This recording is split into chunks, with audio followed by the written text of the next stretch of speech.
But so yeah, we went to. It was called Duets for My Valentine, and I'm thinking, okay, restaurant. No, it was at the dinner theater. Oh. Dinner theater. Dinner theater. I'm a single guy. You're gonna have to explain these fancy venues to me. So it's a theater that you can have dinner in. It's a dinner theater. I've been. One more time. It's a dinner theater I've been to before, and they serve really good dinner. Yes, this is true. I've been there before, and they do serve good dinner. Isn't their dinner great, Shawway? Their dinner is usually spot on because it's catered. So, okay. So, having said that, we get there. It's not as crowded as, like, I was thinking. Right. So, I was like, okay. And then I was like, where's the food at? And I never saw any. And then the lady was like, yeah, you can order on the app. I was like, okay. We ordered.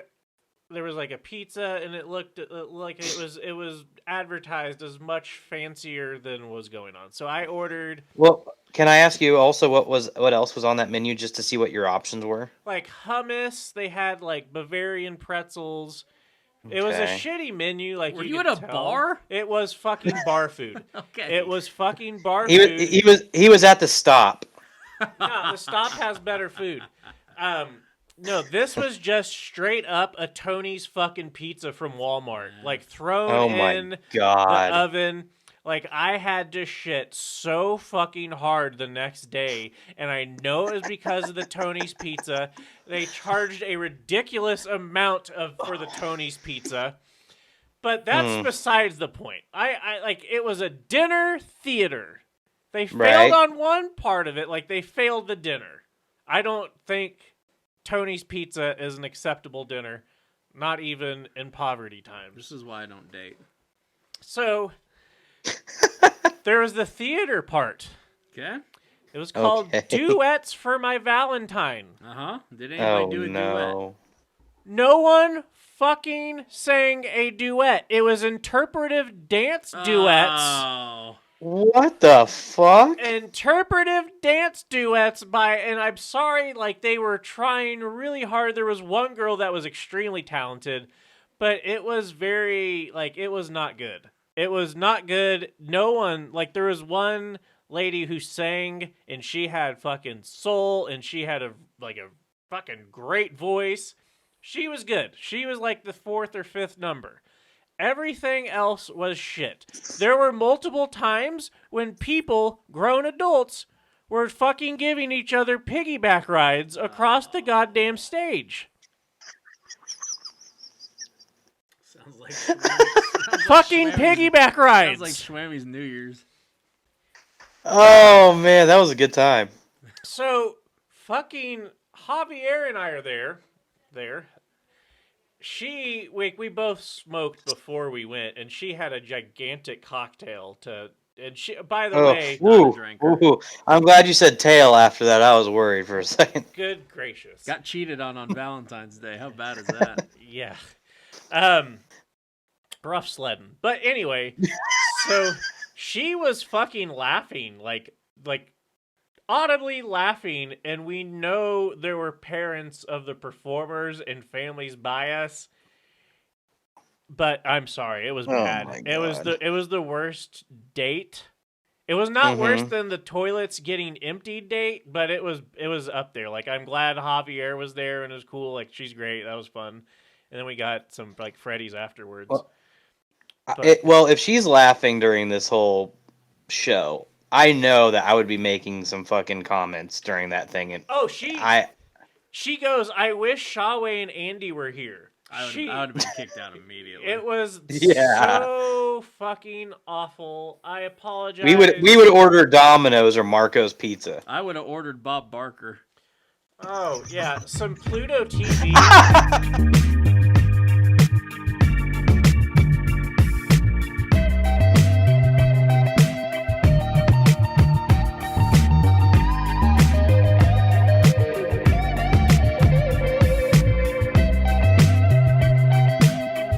Hello, I'm I'm Robert Stack, and you are listening to the AssCasters podcast.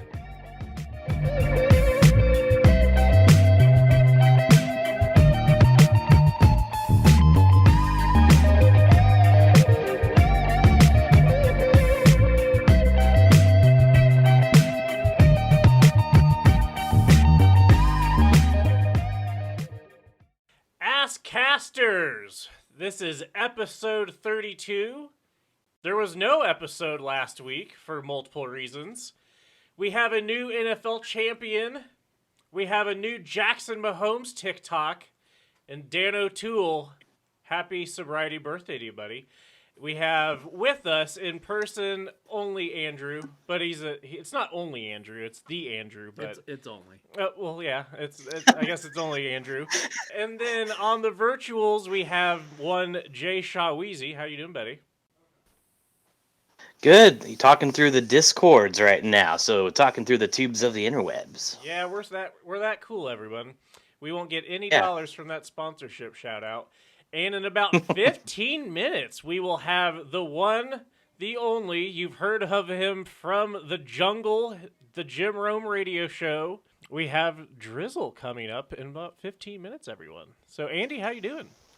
I'm good. Yeah. It feels like it's been forever and more forevers since the last time we got togethers. It's been a minute, It feels like it's been, longer than just a couple of weeks with the, Super Bowl week in between. So I think it's a good little refresher, kind of recharge the batteries after that NFL season. And since the NFL season is over, that does change our schedule on when we're going to get our podcasts out. So instead of having them out on Thursdays, we will probably have them out more Monday morning-ish, because we'll be recording more Friday nights, maybe Saturday mornings. So just kind of a heads up on our schedule change for the upcoming, I guess, rest of the year until next football season, unless we need to have a different, day that we need to make it. AssCasters, this schedule change is advantage you, by the way, because you get the AssCasters in much more loose form.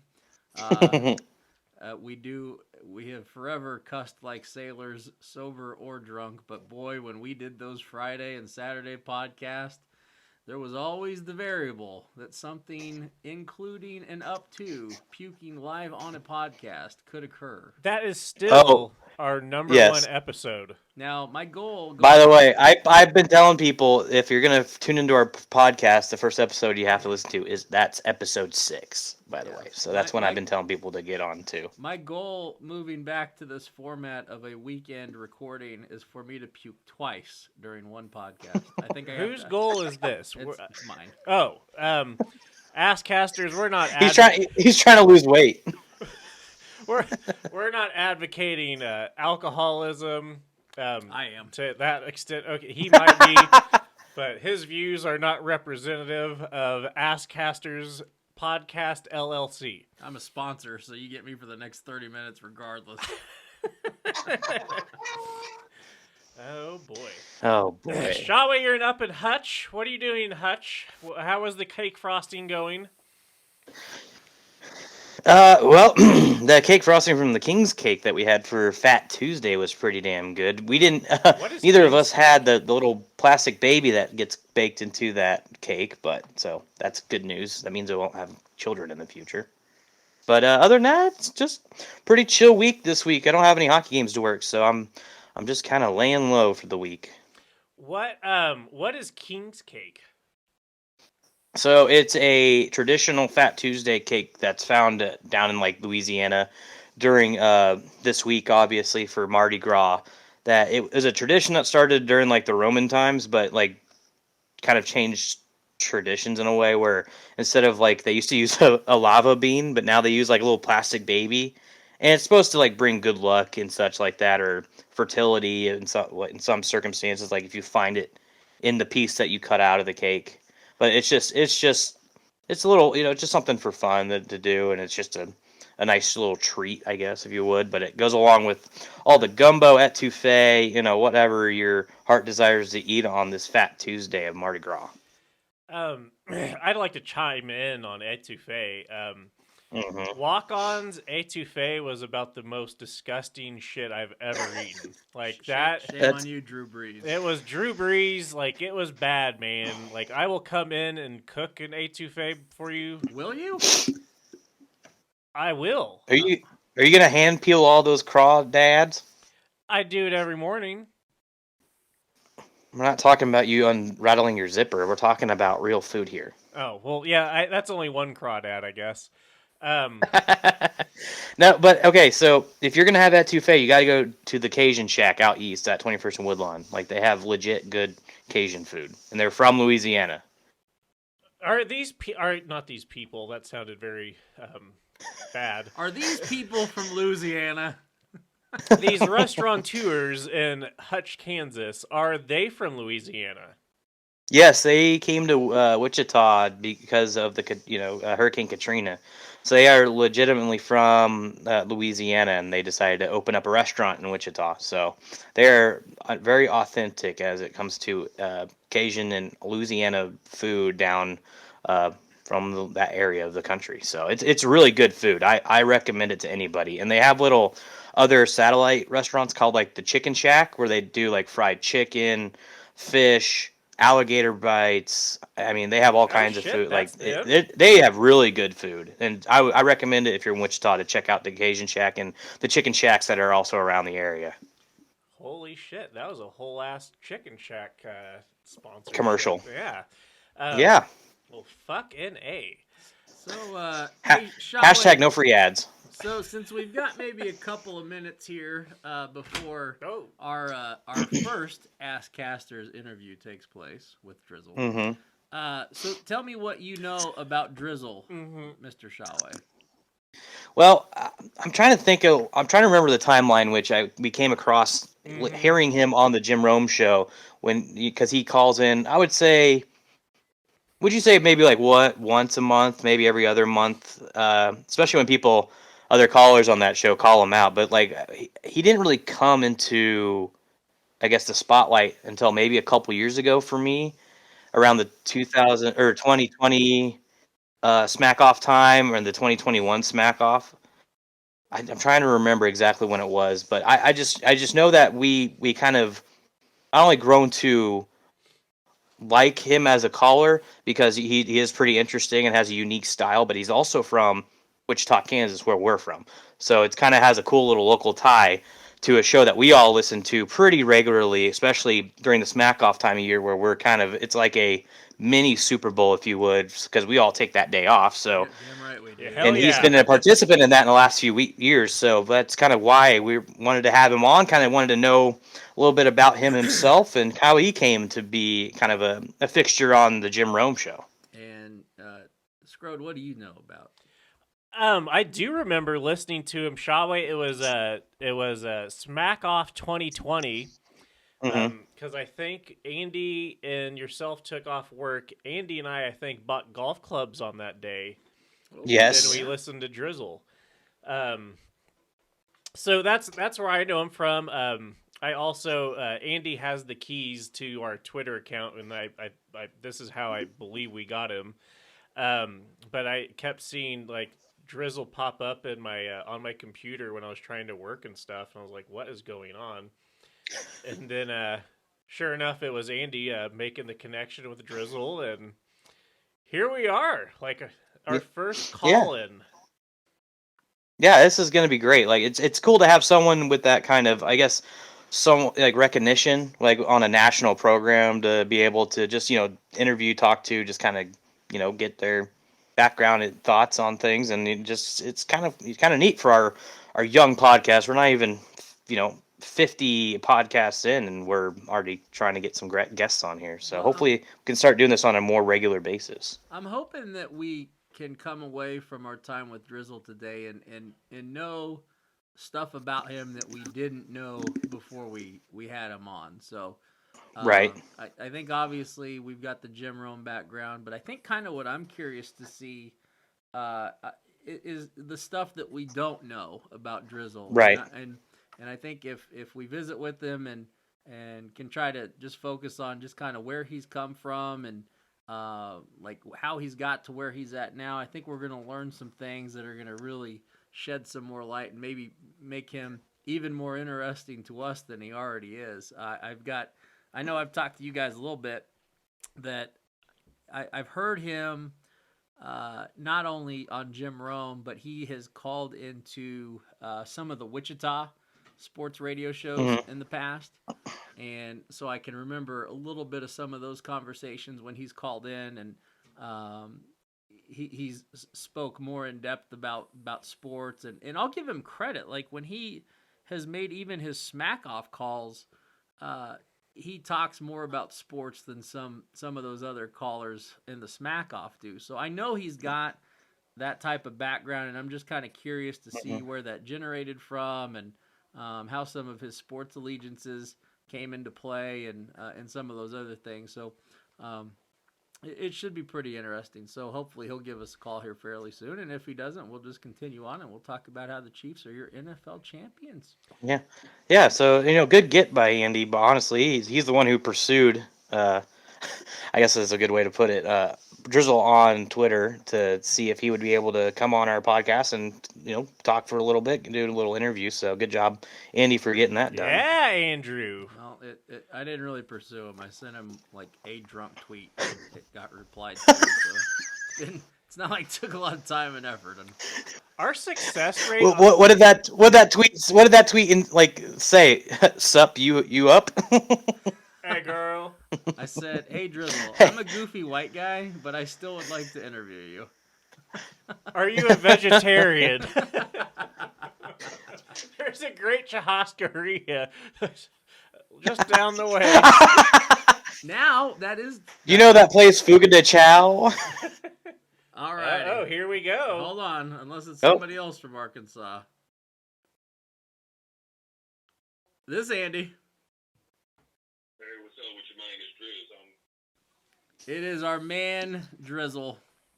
Drizzel, you're on the podcast right now. We're already recording, so we were just kind of leading in and talking about a little bit of how we were familiar with you, and we're just gonna jump right in with you if you got time, and appreciate you reaching out to us. So my name's Andy. TJ's here. He's here live. And we got one of our other podcasters named Jason. He's not technically here, but he can hear you, and he's kind of operating remotely, if that's all right, Drizzel. What's happening with you, man? Hope y'all living good, baby. Living good, my man. So let's hop right in. So Drizzel, give us a little bit of background. I know that you are from Wichita, but where have you come from? Where are you now? Give us what we need to know about you in general. So originally from the okay, baby, but man, I just moved out of state about a month ago, actually, man. Took a really good gig out there, got with a female, got engaged, got a new crib, you know what I'm saying? My man. God. Yeah. Get it? Good deal. So down in Arkansas, got a gig. So previous to that, Drizzel, you were you born and raised in Wichita? Yes, sir.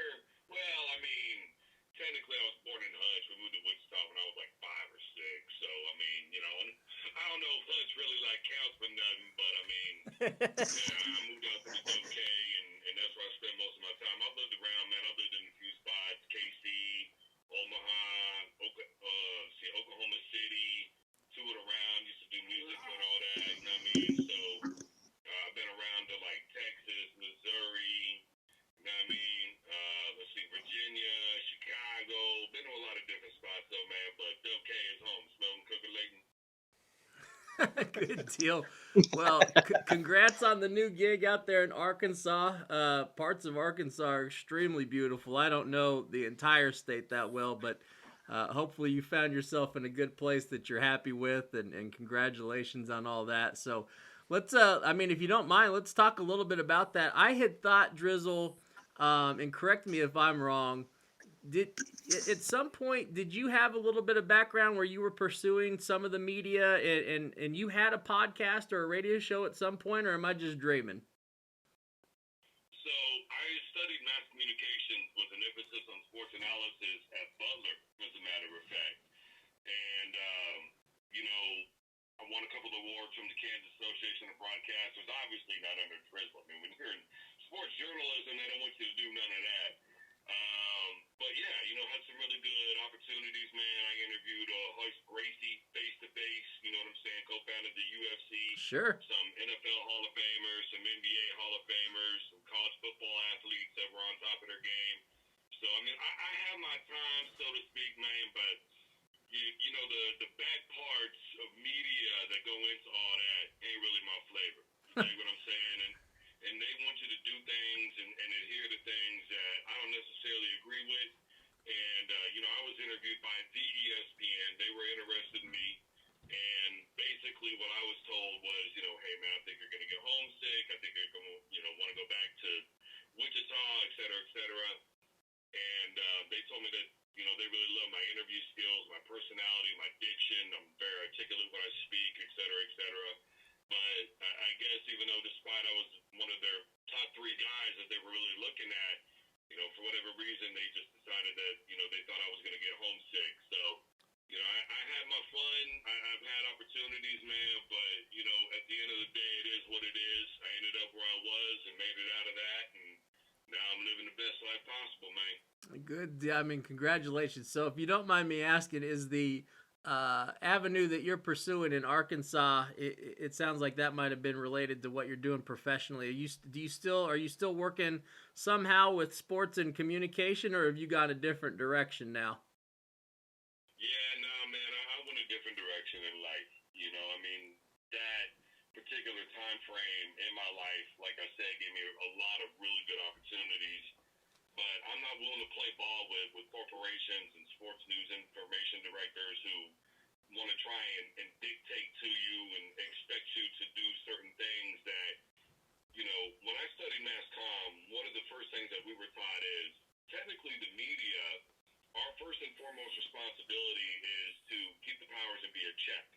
Make sure that they always have somebody that they have to answer to. And obviously, as we've seen through politics and even sports media, they don't necessarily like that. But the media can be a voice for the people when the people can't ask the president certain questions, but the media can.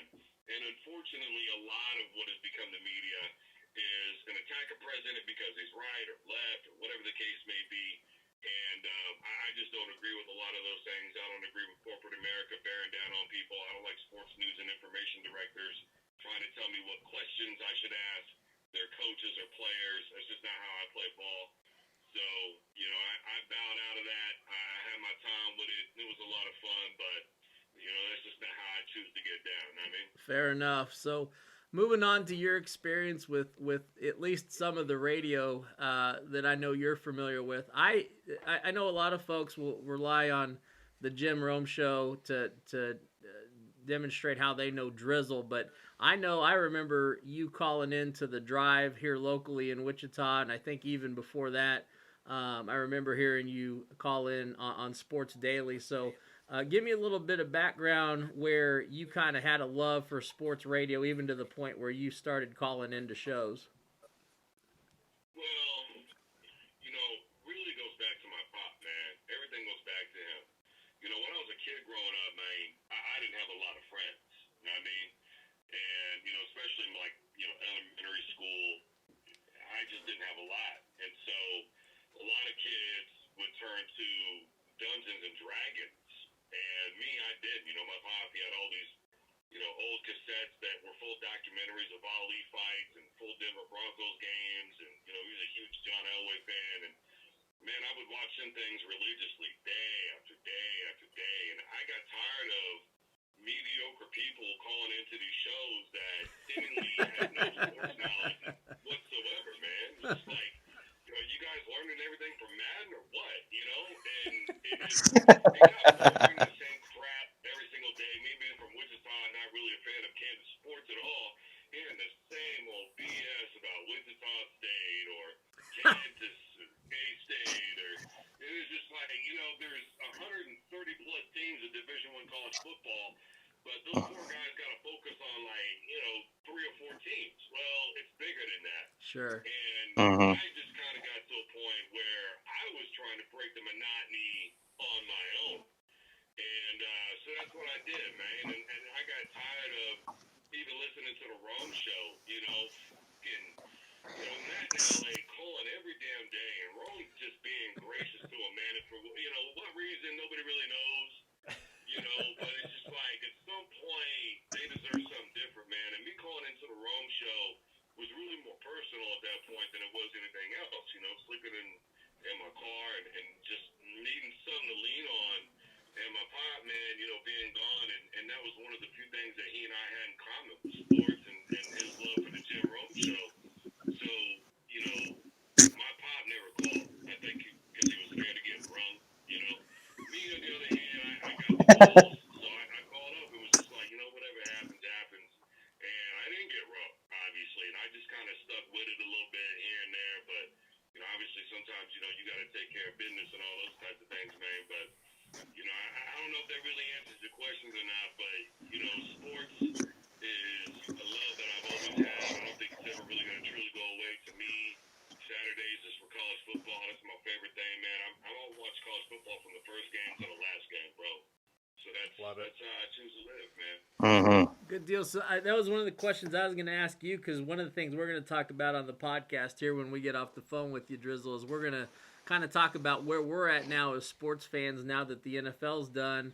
I think we're all a little bit unique here in the fact that we're not completely dialed into nothing but football. We can enjoy a little bit. I mean, I enjoy golf, and we enjoy basketball to a certain extent. I got these guys, they really, really like some hockey. I mean, so the sports calendar for us is not done, but what does the sports calendar look like for you now that we're done with college football? And I know we'll talk a little bit about the Qs. I do definitely want to see where that background comes from, but now that we're done with both college and the NFL, what does the sports calendar look like for you? Is it a dead period for you right now and we're waiting for something else, or are you still good to go with other stuff going on?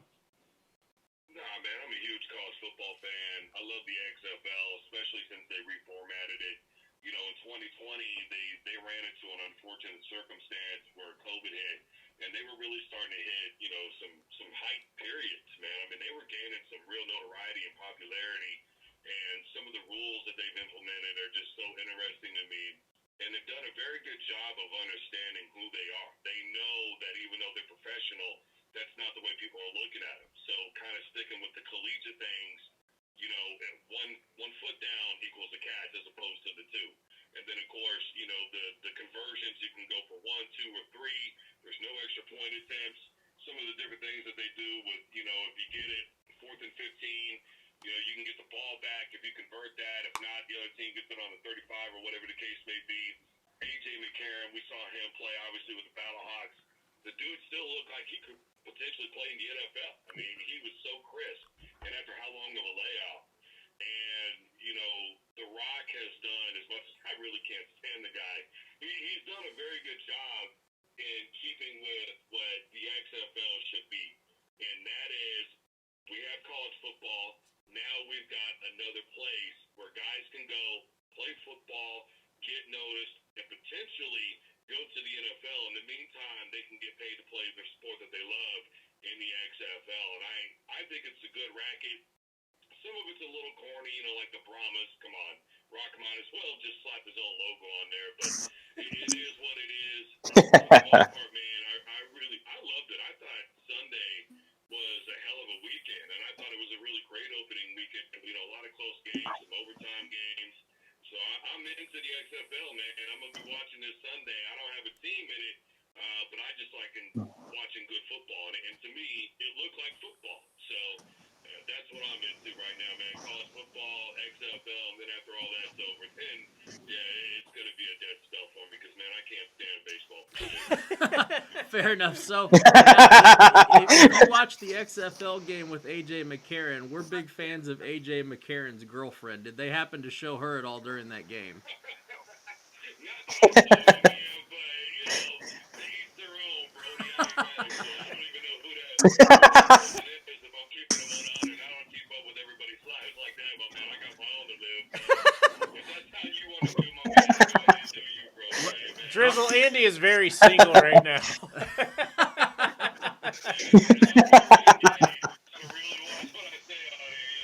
That's fair. Remember, whatever, Drizzel. We can edit whatever we need to. Post-production, baby. No, real quick, Drizzel. We tight, Brody. We tight, man. And honestly, man, I got a really good woman, man. She's fine as hell.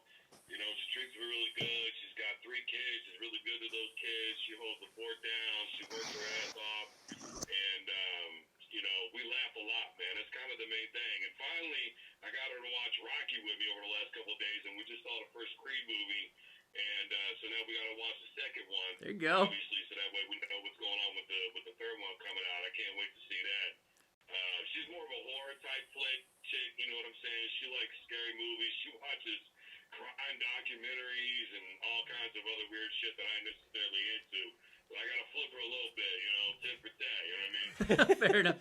Well, again, congratulations on that situation. That's awesome that you've been able to find somebody. Good for you. Now, a question has to be, is she completely 100% attracted to Drizzel's voice? Because I imagine that is probably the lady. That's the lady catcher, isn't it?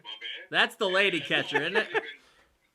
She's always talking about it, like your voice is so sexy. No, what are you gonna do, you know? I mean, that's what she loves, you know? So when she gets out of line, I'm just like, hey, don't do that. It just stops.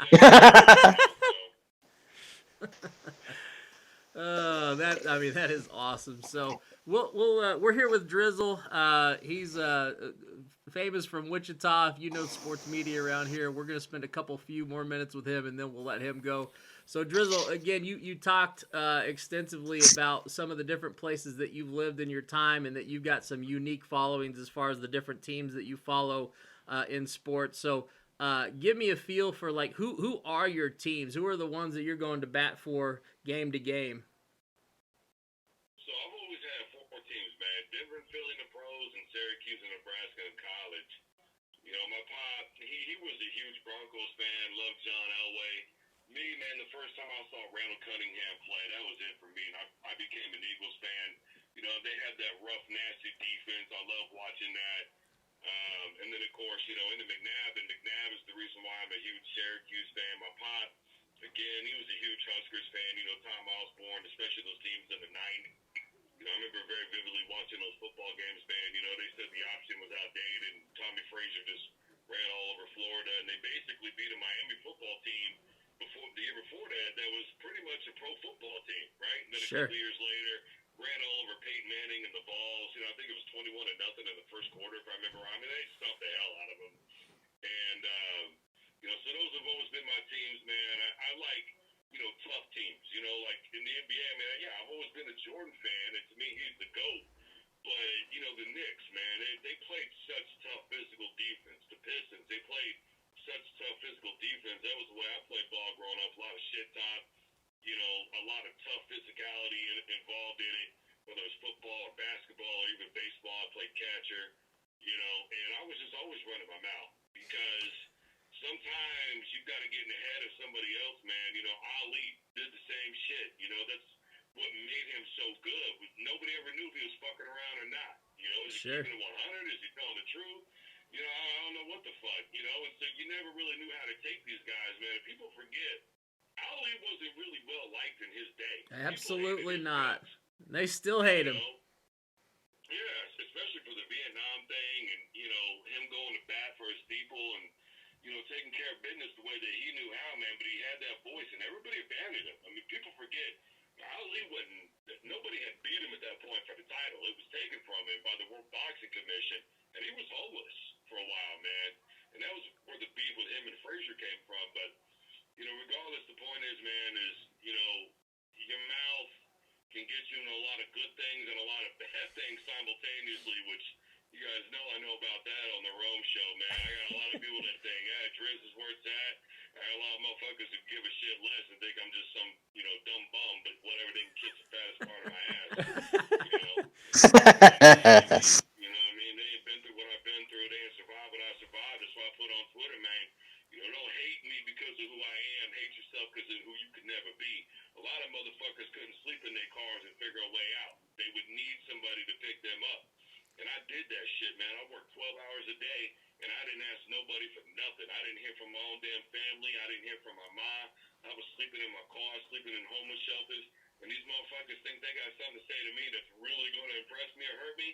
Man, they got me all the way fucked up. They wasn't there for me when the streets tried to break me, and they damn sure ain't gonna be there when the streets ain't made me. You know what I mean? So they can really kiss the fattest part of my ass. And, you know, it is what it is. Everybody's got an opinion. But as the old saying goes, opinions are like assholes. Everybody's got one, and most of them stink. So it's all good. So, Drizzel, I'm glad. It's awesome that you are where you are. And I saw on Twitter fairly recently you had a post that you were, looks like you were enjoying a good meal. I'm assuming, I don't know if you had that cooked for you by the fiance or if that's something you cooked, but it looked great. No. I do all the cooking. Matter of fact, I had a text her right now. Make sure the hominy don't burn, because I got hominy cooking. Uh-oh, we better be quick. Steak fajitas tonight. And Oh. like last night I made lemon chicken and mac and cheese, all homemade.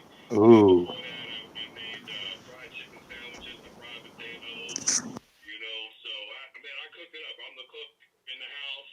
So as soon as I get home from work, man, I get home before she does.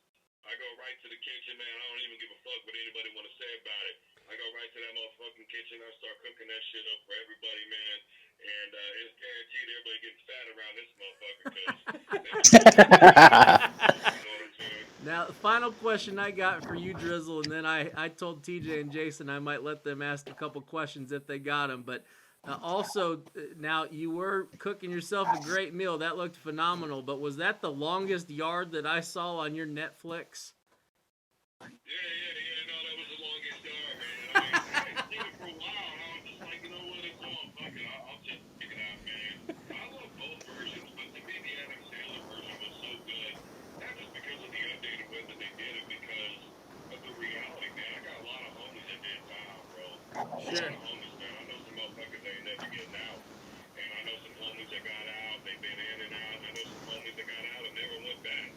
And, you know, to me, some of the things, no, it ain't like it is, but from a lot of the things that, you know, I hear things from and all that, you know, even they like that movie because, you know, they're like, man, some of that shit's real deal. And people don't understand how the system works, man. It's not designed to reform no motherfucking body. It's designed to keep your ass down. And that's the whole point. Some oppressive asshole is running for governor, and he wants to keep these motherfuckers in their place because he needs them there to make himself look good. But man, fuck you. You know what I'm saying? Sure. Everybody deserves a second fucking chance. Mike Vick got it. You know, Allen Iverson got clemency. You know, and I ain't hating on them. You know, but people forget. You know, they hate Mike Vick. Well, you know, if Mike Vick ain't working, Mike Vick could go back to being a problem to society. If AI ain't working, he can go back to being a problem to society. So would you rather have him with a goal or rather have him where he was? And people want them where they were so that way they can always look down their fucking noses at them and say, see, this is who they are. No. You took away their livelihood. For what? A couple mistakes? Who gives a fuck? You ain't nobody's mama. Stay in your motherfucking lane. You know what I mean? So, you know, there's a lot of truth to that, man. There's a lot of, you know, untold areas and aspects of their movies, man, that a lot of motherfuckers just don't get, Brody. You know, Michael Vick, and then I'll move on to TJ, who's got a question for you, Drizzel. But the Michael Vick situation was pretty interesting. He obviously had a time where he was down, but to your point on getting a second chance, and we can debate how he got his second chance, but Michael Vick was the first quarterback in NFL. Actually, he was the first player in NFL history to get 2 $100 million contracts. So he got that first one, got in trouble, came out, and they, you understand everything with the NFL and what they try to portray as an image, and they still were able to have Michael Vick get his second contract for $100 million. He was the first player in NFL history to get it. So, TJ, I'll let you ask Drizzel a question. Drizzel, I was just listening to you. What was it like to interview Hoist Gracie? Man, I'll tell you what, man, I was so fucking nervous that when I stood in front of that guy, I kept saying his name wrong. I kept saying Hoisey. And when I got done, you know, everybody, his PR people and all that, they were like, man, you did such a great job. It was like an amazing interview to them. Man, I was shaking. I said, look at my palms, and they were sweaty as fuck, my man. I was standing in front of MMA royalty. And the funny part was he actually had asked me in an email personally to interview him, which blew my fucking mind. I still idea what he liked about me. Whatever it was, man, like I said, that time of my life was a very blessed time. I had opportunities I never thought I would see. And to stand in front of him, the main thing I remember going was, this guy's shorter than me, you know? I couldn't believe it, man, but he was super fucking cool, really easy to interview. And when I got done, I mean, he came off of it, man. He gave me a hug, told me thank you very much, that it was a great, and it was right after he had his third fight with Ken Shamrock. So I was there live at Bellator that following weekend, you know, with all that controversy about whether or not he'd need the dude in the nuts and all that kind of shit. So it was really crazy. And I asked him some hard questions, but he gave me some really good answers. But, you know, in the end, I think he respected me because, you know, I didn't stand in front of him and kiss his ass, you know. And unfortunately, a lot of guys get starstruck and wide-eyed. It wasn't that I wasn't those things. It was that I still had a responsibility. Hey, look, man, you know, you're talking about Gracie Jiu-Jitsu. What happened with Ronda Rousey? Hey, man, you used to fight in Pride. Do you like it better then, or do you like it better now? And he told me, he said it made it relevant all over the world, and it's the same rules for everybody. People complain, but they can't now. Now it's all the same set of rules. You either win or you lose, and you're the better man on that day, or you're not. That's all there is to it. So I think he just respected me for being straight up with him, man. That's fantastic. Did he have an aura to him, or like, was there a feeling to him, or? I get what you're saying. He didn't have nothing like that. I mean, at least nothing that I saw. But you know what, though, man? He is a very calm, powerful demeanor, if we can call it that. Okay. He just is completely in control of his emotions at all times. He's a very good thinker. He processes everything very quickly. He's very careful before he speaks. You know, even when I asked him about the relevancy, you know, because at that time the UFC and Bellator and MMA as a whole was really beginning to take a different shape. And he kind of stuttered through that, and I couldn't believe it. Because before that, he was so calculated in everything that he had said. And the fact that I was able to trip him up at all kind of blew my fucking mind. Oh, wow. But even then, he was so deliberate in how he eventually, when he got to the answer to the question, he was so deliberate. It was almost as he had been thinking about it, but he was excited that finally he got the chance to speak on it. And so I think he wanted to get to that point where just let my brain process it, and then I'll get to it. And then once he did, I mean, it was just like riding a bike for him, man. He was right back into that calm area. I mean, he just has that confidence, man, that he knows who he is, he knows who his family is, and what they represent in MMA. He is truly an MMA god for sure. Jason, do you got any questions for Drizzel? No, he's covered a lot of ground, and you know he's been a really good interview so far. So it's a pleasure having you on, Drizzel. Every time we hear you on the Jim Rome show, I tend to turn up my my volume so I can hear you and see what you're going to talk about, or who you're going to talk shit on today. So it's been a pleasure having you on here today.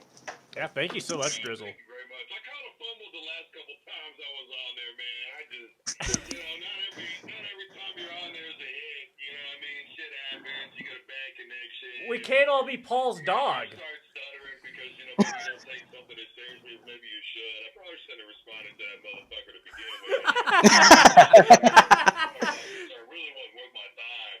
But I had some people on Twitter that was like, you gotta do it, you gotta do it. I thought about responding to Vic anyway, but I thought, you know what, Vic, to me, put respect on it, the way that he came with it. I don't feel like Vic came from a place of disrespect. You know, I'm still waiting on Vic, man. You know, BIC said shit to me, and it's kind of crazy that he's so willing to challenge everybody else. I mean, even on Twitter, he's like, I'm going to win the smack off, and I hit him up. I'm like, we'll see about that. He ain't saying nothing. So, you know, to me, man, even the GOAT, probably a little worried about it, but you know what, man, I don't stay worried about nothing. You get a hiccup for a comeback, and ain't nothing to it, baby. And I'll be ready to come to smack off. Smelling cooking lady. Yes. Speaking of cooking, Drizzel, we're going to let you go. I know you got some stuff cooking in the kitchen, so we're going to be respectful of your time. We appreciate your time again. Unfortunately, you're my Twitter buddy now, so if you ever need anything from us or ever want to visit and discuss sports or anything else you got going on, feel free to reach out to me. Hey, and congratulations on where you've come from, where you are, and everything you got going on in life, man. Everything sounds like it's going great, Drizzel. Yeah, no doubt, man. I really appreciate y'all, man. Doug K, that's why I'm on here, man, showing the Doug K love. That is my hometown. That's where I'm from, and I respect anybody from the Doug K trying to do something. Y'all stay doing your thing. You're very professional. Ask a lot of really good questions. You know, as somebody who was in that industry for a while, man, y'all really came through with it. You guys got a really good future. You know, just keep doing what you're doing. You never know what may or may not happen, but, you know, the point is follow your passion. I've been through a lot of shit in my life, man, and all that stuff that I talked about on the Rome show was really the tip of the iceberg. You know, I've been through hell and back, but I'm still fucking here. You know, the point is, if anybody's out there listening and you're going through some shit, don't let no fucking buddy hold you the fuck down. You keep fucking going. Don't let these motherfuckers out here tell you who you are and call you everything except a child of God. You just keep pushing. With enough hard work, I promise you, I fucking promise you, you will make it out of that shit. Just keep going. 100, man. I appreciate y'all, man. All righty. That was Drizzel. Drizzel, we will let you go. Appreciate the visit, my man. Thank you, sir. Thanks, Drizzel. That was Drizzel. Wow, great. Wow. Great to have him on. Great to hear, actually talk to him and not hear him from the Jim Rome show or from local radio. It was great for him to share his life story with us and kind of give us a little bit of background about a sports team. Mm-hmm. That was enjoyable. We need to have him back on for sure.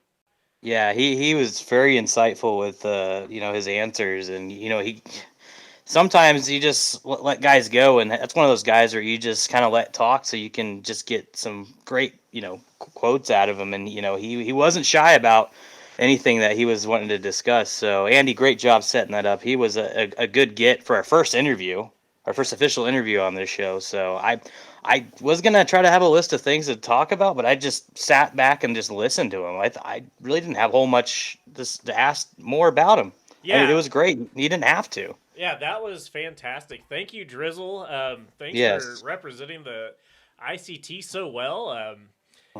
Jesus, that was good. Andy, he was so excited after the interview, he had to go piss, and who knows what he's doing. So it's just you and I right now, shall we? Your Chiefs. God. Your Chiefs are the Super Bowl fucking champs again. Hell yeah. Hell yeah. How many waters have you had stone cold sober, Austin? How was the parade? Well, I don't know if I've had water, but I had fire water. I've had a bunch of Fireball since then. I heard that happened. Oh my God. So it all started. So after the Super Bowl, my dad and we took a shot of Fireball, but then last week, and we'll get into this later on in our podcast, Andy and I, after we went to Topgolf, I think him and I downed at least 6 shots of Fireball that night. Good Lord. So each, yeah. But no, what a game that was, quite honestly. I want to get into it. I want to make sure Andy gets back for it. But, just speaking as a Chiefs fan, even 5 years ago when Patrick Mahomes took over as the starting quarterback for the Chiefs, I never imagined they'd get to the point where they'd win not just one Super Bowl, but 2 and be in 3 Super Bowls in the last 4 years. And 5. And 5 AFC championships played at Arrowhead.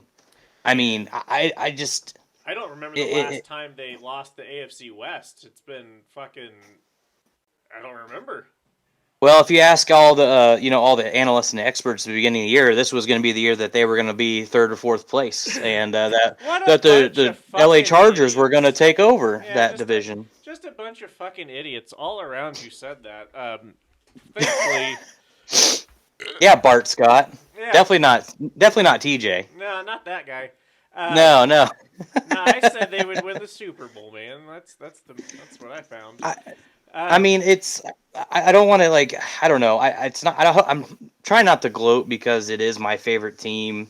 NFL wise, obviously, but it's just kind of unreal to be, as a fan, to be in the situation for a team that forever just was dogged and drug around, because it was kind of the not I would say a laughing joke of the NFL, but it was just kind of like, well, of course the Chiefs blew it. Like that's just that's just their history. And now to be above that and actually not only reach the summit but be there again, it kind of proves that the first one wasn't a fluke. That's kind of why I was so, I guess, amped up about the second win, that it wasn't just a flash in the pan. Like they have a chance to be something great than just a one win and done kind of team. How old is Mahomes right now? I think he is like 27. I want to say. I'll have to look it up, but I think he's like mid to late 20s right now. And I know Travis Kelce is like 31, 32. He's 27. Yeah. Okay. For them to tie the Patriots and Steelers, they just need 3 more. That's incredible. I know. Incredible. Which is incredible, but man, that's going to be a very, very difficult feat, I think, in this day and age of the NFL. And I think it was, don't get me wrong, I think when the Patriots won their 6, it wasn't easy. But I mean, look at some of the teams that the Pittsburgh Steelers had to play through, in the AFC championships. They had to play through a bunch of, part-time cops that were playing safety on a Sunday. So you play against who you play against. That's some true. Of those are full-time cops. They're nasty. Yeah. Especially they'll get out of the shower, get in their cop car, and pull you over for celebrating their Super Bowl right away. That sucks, man. But no, it was, and it, also, I hate that it was, shadowed by a ticky-tacky call, to be honest with you. But I think it was one of the better Super Bowls that we've seen in the last 5 years or so. I mean, it was a lot of offense, some good defensive play, but I mean, it was kind of built up to what it should have been. It was a close game till the very end, and the last team who had the ball was probably going to win that game. And just the way it was, the 2 best teams in the NFL duked it out, and the Chiefs came out on top, and Mahomes cemented himself with, becoming one of the better or best quarterbacks, not only in the league, but, maybe even all time before it's all said and done. So, I mean, it's fantastic to see and to be a Chiefs fan at this point in time. If he retired now, he'd be a first ballot Hall of Famer. Yeah, no doubt. You think so? Yeah. 2 Super Bowls, yeah. Yeah. He would be a for sure first ballot Hall of Famer. 5 AFC championships that he's played in. He's a no doubt first ballot Hall of Famer. Okay. I mean, I don't disagree, but I feel like you'd have to do it like maybe a little more, especially statistically speaking, with he's how much more, So he lines up. Go ahead. He lines up really similar to where Troy Aikman was at the end of Troy Aikman's career as far as his stats. Yeah. I mean, he's already now. I'd have to go fact check this, and maybe we could use footballreference.com to do this. Hey, man. But I believe that Mahomes is already on the similar plane as Troy Aikman was with yards and touchdowns, and I think he's actually exceeded him on touchdowns by quite a bit. And Troy Aikman, granted, Troy Aikman's got 3 Super Bowls, but Troy Aikman was a no doubt first ballot Hall of Famer. And yeah, true. Yeah. So I think when we're just trying to compare him with those quarterbacks that Eli Manning's another one that Eli's got 2 of them. I think Eli's career numbers are better than Mahomes just because of the duration of the career and like time that he played, but he's there. Right. I'm telling you, you go stack him up against those players. He's there. Eli Manning. I agree. Eli Manning is 10th overall in passing yards. He's the Carmelo Anthony. He really is. He really. Well, I mean, Carmelo Anthony. I mean, at least he's won championships. I don't think Carmelo has won anything yet, has he? That is true. Carmelo Anthony is not. He won 3 gold medals. Hold on. That's. Let's not diminish. In what trap shooting? Well, I don't know. I didn't watch the Winter Olympics, but I know in the Summer Olympics. He's a decathlon guy. Long legs. But yeah, while TJ's looking up Mahomes versus Troy Aikman, I'm going to be curious to see where that lands. But yeah, Shaw, to your point, going back to that Super Bowl game, I think that was everything we thought it was going to be, really. Patty is at 24,241. Mm-hmm. You talking about passing yards? Yeah. Okay, so Troy Aikman's probably got him smoked there. Well, Troy Aikman, 32,000. Okay. Touchdowns. Oh, wow. So Mahomes is coming up pretty quick on him. Touchdowns should be about the same, and I think Mahomes has actually got more touchdowns than Aikman at this 165 career touchdowns for Mr. Aikman. Mm-hmm. Mahomes has 192.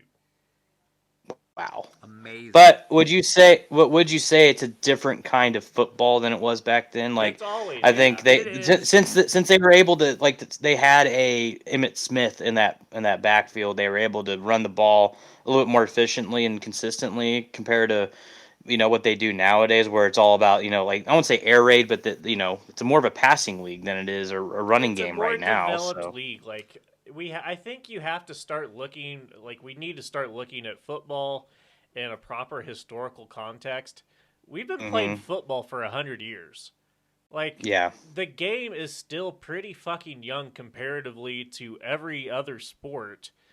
So I think it's unfair to compare decades, especially with how young it is, but the game just seems to be developing, and it's just a different game. So, to that point, I was gonna mention also. Sorry, Andy. No, I was good. gonna say also with Troy Aikman had Michael. What did I forget? What's his last name? Damn not it, Vic. Mike. Not what? Did you say Michael Vick? Michael Irvin, not Mike Vick. Irvin. I was gonna say Mike Vick. What? Michael Irvin. Sorry, I had his brain fart. They had him over his entire career, whereas Mahomes has had kind of a rotating wide receiving core now, I guess, if you would, since Tyreek Hill is gone. Travis Kelce is a pretty good. Well, and yeah, that's true. Travis Kelce, I guess, is to a good point. Travis Kelce is the Michael Irvin to Patrick Mahomes. So I just it's kind of wild to see the turnover for a guy like that, but consistently puts up gaudy numbers and MVP seasons. So I mean, anyway, and on the other side of things for the Philadelphia Eagles, they have themselves, I think, a franchise quarterback with Jalen Hurts. I mean, that guy.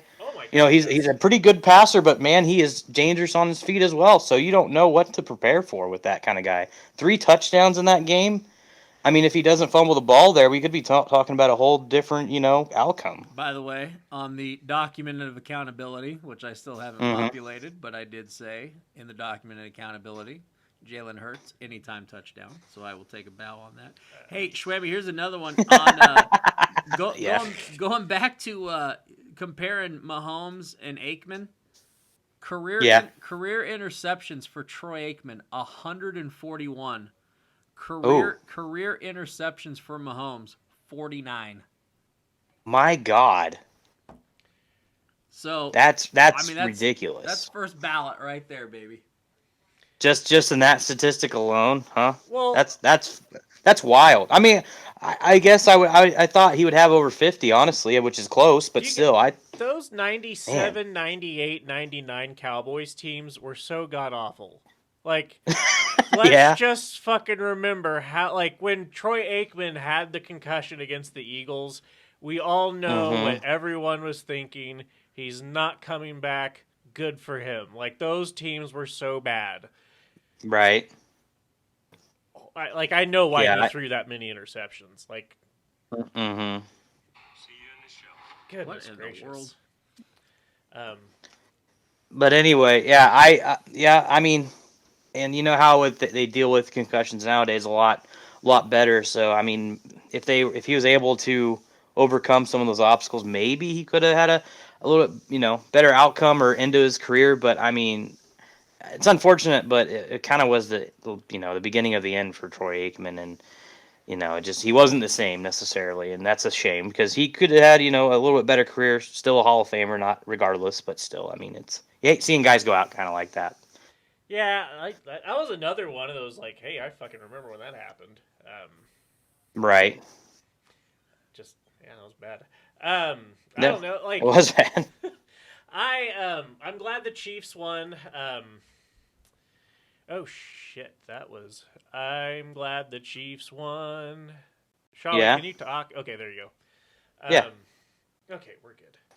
I accidentally hit the master volume. I forgot fucking what we were talking about. The Chiefs Super Bowl. Well, here's a good thing that you could talk about now. 3-cheat. 3Chi getting me fucked up on a day-to-day. That's guys, right. 3chi.com is where I go to, as well as all of my family, friends, and acquaintances for all of our Delta 8, Delta 9, and Delta 10 needs. I just purchased a beautiful 28 grams of Delta 8 concentrate. I've made 2 batches of cookies that were very potent. Just good cookies to go to bed to. I've been enjoying a few dabs to help me relax at the end of the day or end of the evening or whatever it may be. So check our friends out at 3Chi and don't check our friends out at galaxytreats.com. They gave us 6 mushroom gummies, legal mushroom gummies, and they did nothing. So don't go to galaxytreats.com. The Super Bowl. No, sorry, Andy. Unless you had some more stuff to talk about the Super Bowl, I was gonna see what was left on the Google Doc, see if we needed to transition to. I know you. I was gonna say one more thing I was gonna mention about the Super Bowl. It's a question, and it's a good thing. Andy takes off the Monday following the Super Bowl. It's just it's honestly just a smart idea, and it should be at this point a national holiday. It really should. When it's a national holiday, you guys will tell me I was ahead of my time. Yeah, but that begs a question: should the Super Bowl be moved to a Saturday? Yes, absolutely. As should the national title game in college. I tend to agree. As much as I understand, like Sunday is the NFL, like they own that day. Like I just feel like it would be better fit for a Saturday evening afternoon game. Because quite honestly, how much shit gets done the day after a Super Bowl? Nothing. Literally nothing happens. Like it's ridiculous. And at work, I remember I didn't call into work. I was there, but nothing was going on. Like I just feel like it either needs to be a Saturday or the day after Super Bowl just needs to be like a legal holiday here in the States. I think I had one client come in that whole day. Like it just nothing happened. Right. It's I don't know. I just feel like we're at that point in the Super Bowl and the popularity of the NFL. Like it could be done if they really wanted it to be. It could be organized to just have the game played on Saturday, and maybe even organized to be played on a good piece of turf and grass compared to what happened in the last Super Bowl. Yes. That was the most embarrassing thing I think the NFL had to experience that day. I think over the late holding call, which was the holding call, but they didn't call it all game. I think that was more embarrassing than what the refs, quote unquote, did or did not do that game. Was the turf conditions? Yeah, I mean, they really need to do for a multi-billion-dollar organization. Like and it's football. There aren't a lot of things you need. Get the fucking one thing right. Good, like you can measure it. That's cool. That's great. They've done a really good job of measuring the diameter or the circumference or whatever the fucking measurements. The circumference of the turf. The goddamn the rectangle. They do a great job of measuring the rectangle. Can we just get a rectangle that doesn't kill people? Kill people, kill their ACLs. It was bad, and it was really bad on the painted part of the field as well. So maybe they just need to quit putting so much goddamn paint on the ground. Or keep them in the end zone at least. The issue that's a little bit unique to that stadium down there in Arizona, that is not that is not artificial turf. No. That is natural grass that they unroll in rolls. And apparently they've been growing that sod for 2 years to get it ready. Yep. And it's still was awful. And like it was it something that was developed by Oklahoma State or something like that? And then I think it's more of a golf turf than it was NFL or football turf. I don't know. I don't know the exact background, but that's what I was hearing about it, and I just was taken back by how, I guess, awful it turned out to be. I don't know anything about that, but I mean it's the same surface that have been used at Cardinals games. Andy, you are a turf specialist. I am, but I'm not a natural grass guy, which is what they're using. So yeah, they use that type of natural grass and unrolled the exact same grass, as far as I know, throughout the entire year. And I'm trying to remember. Did the Chiefs... I just remember in that first game that the Chiefs played against the Cardinals, there was a lot of issues of guys slipping in on that turf, and that turf was taken out, or the field, the grass, whatever you want to call it, was taken out for this new one to be put in for the Super Bowl. Yeah, It doesn't make a whole bunch of sense to me. The owners are making way too much money, and the NFL's making way too much money that they can't put a good surface down. It doesn't make any sense to me other than pinching pennies why Arizona would be unrolling natural grass as opposed to putting turf down. Can we give a moment? I know it's completely not the same thing, but can we take a moment to give credit to the NHL, the ice guys, not only in Carolina over the weekend, but in general? Mm-hmm.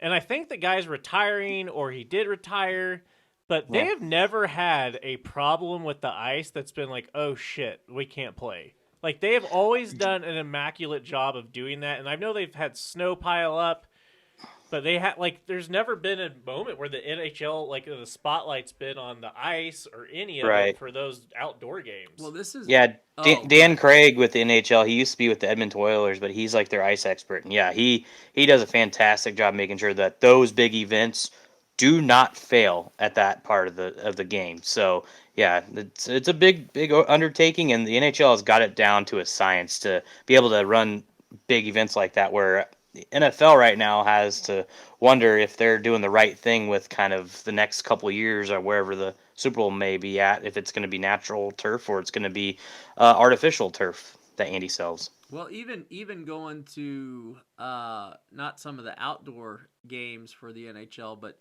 even some of the indoor areas.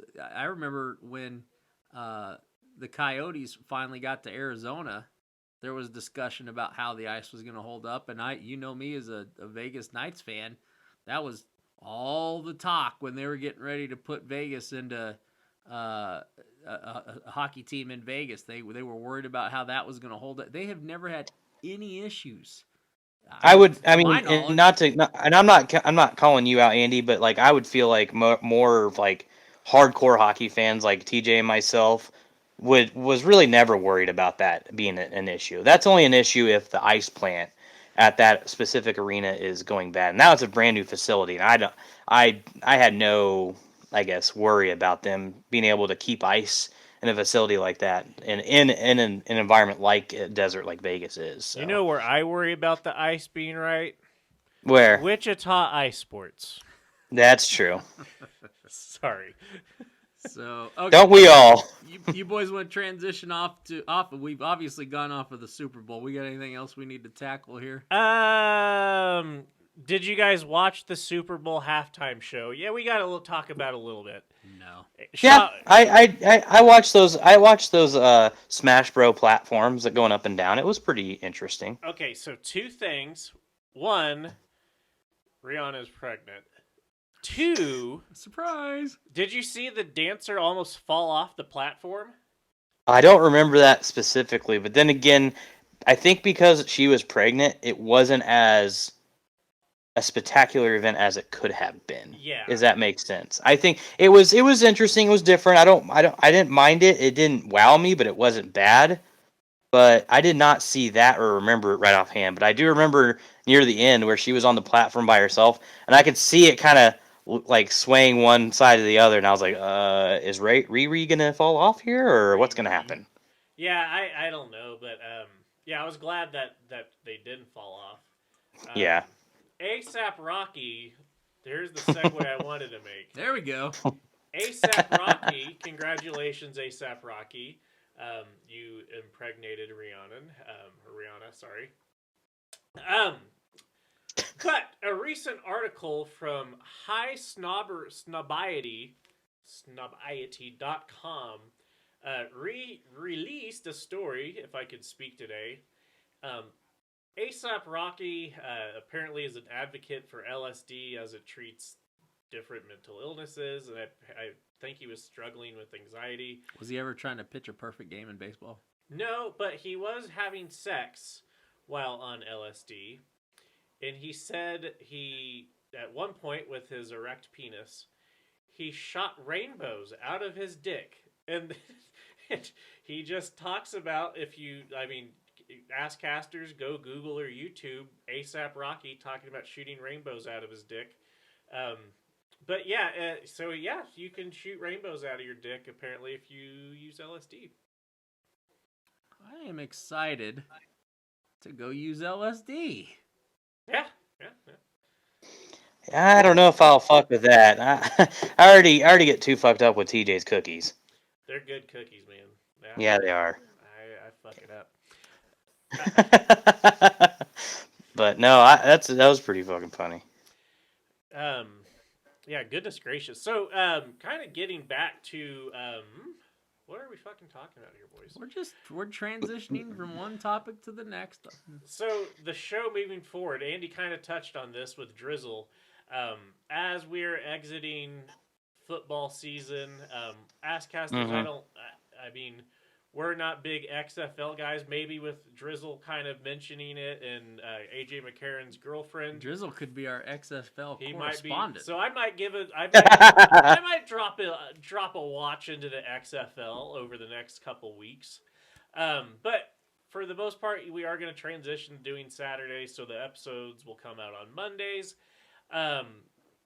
The other thing, we'll be transitioning to a lot more talk on hockey and college basketball.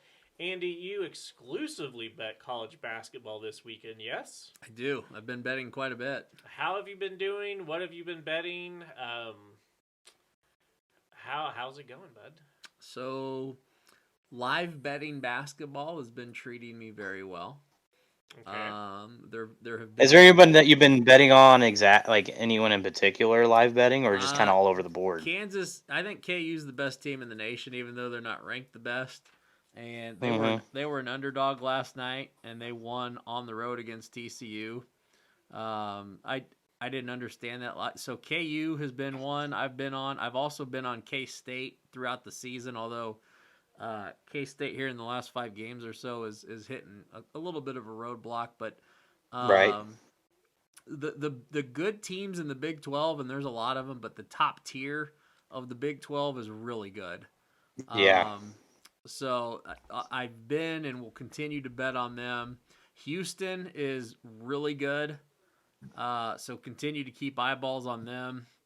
The tough thing with betting Houston right now is that they're at least a double-digit favorite for every game that they play. Like they played Memphis, I think a week and a half ago, and they were a double-digit favorite against Memphis, and Memphis is pretty damn good. So it's just one of those deals where if you see, this is kind of in general for college basketball, AssCasters, if you see a really, really good team that's going to be playing on the road and they are favored by enough points that it makes you uncomfortable, let that underdog, let them be at home, let them get off to a hot start and maybe close that gap a little bit and then go live bet it, and you'll do yourself a much bigger favor. And I've been doing that I've been pretty dialed into college basketball for probably the last month. And it will continue to be that way. Shawe, have you been watching much?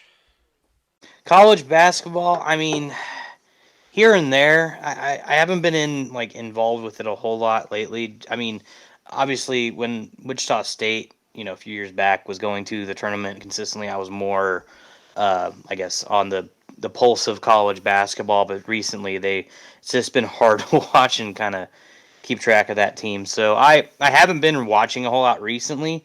I've watched some games here and there, but I would kind of agree. KU has been, I guess, one of the better teams in the Big 12, but also the the nation at right now. They're the best. Anytime team. anytime I've watched basketball, it's usually obviously they're local in our region, so I do tend to watch them, and I do like watching K-State. I think they play a hard game, and they've hit a bit of a dive or a dip in their schedule, but I think they're a fun team to watch as well. But I am ready for some March Madness. I tell you what, I know we talked about it last week about taking one of those days off in the next couple weeks, whenever when that first weekend hits. That's going to be fun. Maybe you have to go down to the sports book on a Saturday or whatever and go check it out. No, we're going Thursday, baby. So I know the first week of March Madness, we're down there. God, can you imagine if we did like a live pod at that? If they would let us do that shit, that'd be nuts. That's something we probably need to start planning now. Yeah. Hey, we're a local podcast. Do you guys mind if we bring our stuff? Absolutely not, sir. Okay, never mind. We'll be there anyway. The thing that kind of sucks about the FanDuel seating down in Mole Vegas, it's not very big. I mean, it is a small sports book. I told you, I felt like it was underbuilt. Like I thought it should have been a little bit bigger, especially if you're gonna for instances or for this tournament, the Kentucky Derby, Super Bowl, the Masters. It's gonna be a place that people are gonna conjugate to when they go down there to watch it. One of those events at the sportsbook. I feel like they probably should have built it a little bit bigger. Well, if that's the only casino with space to do it, like why? It's the only sports book in Kansas. Like, why wouldn't you make it bigger? I don't know. But remember, like everything casinos do, you build small and you expand. So they very well could expand that footprint. But Schwammy, we expect to see you that first Thursday down in Mole Vegas. I've got hotel rooms down there, so. Okay, I will do my best to be off for that one. I can't wait, and so I'm anxious for that time of the year. I do love me some March Madness because there's always good games going on during the day, and it's one right after another. So just the action never stops. You know what I mean? I will tell you, as we talked about the sports calendar with Drizzel a little bit, I've already bet the first two events this year in golf. Yeah. So I've done pretty well. I bet John Rahm to be top 10 in the Waste Management Open. He did well. And then with the money I was given by FanDuel for Gronk's kick on the Super Bowl, did you see that thing going on? Oh yeah. So that fucking nonsense. Got my little $5 from FanDuel for Gronk's Super Bowl kick, and I used that for John Rahm to win at Riviera here at the Genesis Invitational, and John Rahm wins the Genesis Invitational. So that was not good. A big deal. I forgot what I was listening to or where I was listening to it. Is he the best golfer of this generation? No. Who is? After Tiger, I think it's up in the air. Well, Tiger's not really. That's what I said. After Tiger. If we're at Top Golf, it's obviously Old Top. I heard he kicked the shit out of y'all. Not at Top Golf. Yeah, he did. But I honestly don't know. Like, who is the top player right now in this generation? Rory. I mean, are we even going to acknowledge any of the live golf assholes? No, because none of them were that good. Okay. Dustin Johnson's okay. That good. How many majors? Dustin Johnson. But he's in the conversation because nobody else is killing it. Brooks Koepka's in that same conversation. He's a live golfer. He doesn't give a shit anymore. He's coming back. He'll be the first one to come back. He's coming back. You think? Is he coming back? I would probably think so. Or are you just bullshitting? He's coming back. He's coming back. Who did you hear this from? A golf writer. Where did he hear this from? Or was it his opinion? He's the golf writer. Was it his opinion? His opinion. He said... He heard it from a guy named Golf Fanatic 69 off of Reddit. He said that the first live golfer to come back is Brooks. He said Brooks is tired of being irrelevant. Brooks is healthy. He's ready to go kill it. And I hope so, because I love me some Brooksy. Fuck him. You know, no, if he wanted to go to the fucking goddamn Blood Money tour, he can fucking stay there. Fucking go build your villa on fucking Riyadh. Fucking no. Fuck him. Stay in the fucking Blood Money tour. Fuck Brooks Koepka and fuck the house he lives in. But to your point about best golfers of this generation, Brooks has to be in there. I would say Rory in the last 12 years has been the best. So in a shorter amount of time, Brooks Koepka... Huh? Okay, sorry. Well, in a shorter amount of time, Brooks Koepka has the same... How many majors does Rory have? Jeopardy music. So Brooksy, I think, is up to 2 or 3 majors. There we go. I just feel like there's this cluster of golfers that are at 2 and 3 majors. John Rahm has only got 1, so I don't know how we could put him in that category at all. Really. Mm-hmm. God, but Schwammy, while he's looking this up, I'm telling you, there's... Yeah, Rory has 4. Rory's got 4, and he's done it for, you're saying, 12 years. He turned pro, I think, in 2010 or 2009. Okay, so 13 years. And my boy Brooksy's up to what, 3 or 2? Sorry, AssCasters. This is a good time to mention. I'll say you guys would know better than I. He has, I think he has 2. But you don't know that. I'm looking it up. This is a good time. The 3. This is a good time to mention AssCasters. We are brought to you by 3Chi.com for your Delta 8, Delta 9, Delta 10 needs. We will figure out how many majors Brooks Koepka has. Speaking of other good golfers in this generation, Scotty Scheffler, while he's looking up Brooks's majors, Scotty Scheffler's got a weird thing going on with his swing right now. It's really tough to describe over the podcast, but as he's a right-handed golfer. He has 4. Brooksy with 4. Ooh. I think Brooksy's my answer. Brooksy's the guy. Damn, that's a good pick. So, that answers your question. So, I hate to see old Brooksy waste away, but like I said, he's getting healthy. His knee's feeling better. I'd be, even though he kind of threw shade at us and went over to live golf, I will take him back, in the words of Journey, with open arms. I would still say Rory's been better. I mean, Koepka's done it in a shorter time, but Rory's been consistently good. He dropped off a little bit. Good? He dropped off a little bit. He had the choke job in at Augusta, but I still think he's been the most consistent and best golfer. And when he's on, he's the best. When he is on, he's better than Koepka. I'm sorry, he is. He's the best ball striker out there. You're going to hate this. You know who I think is the best golfer when they're firing on every single cylinder that they can? Who? Dustin Johnson. No. When he fucking can make putts in a major, he's unstoppable. He's not. I don't think he's Rory. I would say Rory on his hottest, because he actually does. He can make long fucking gaping putts. DJ's not really known for that. That's the one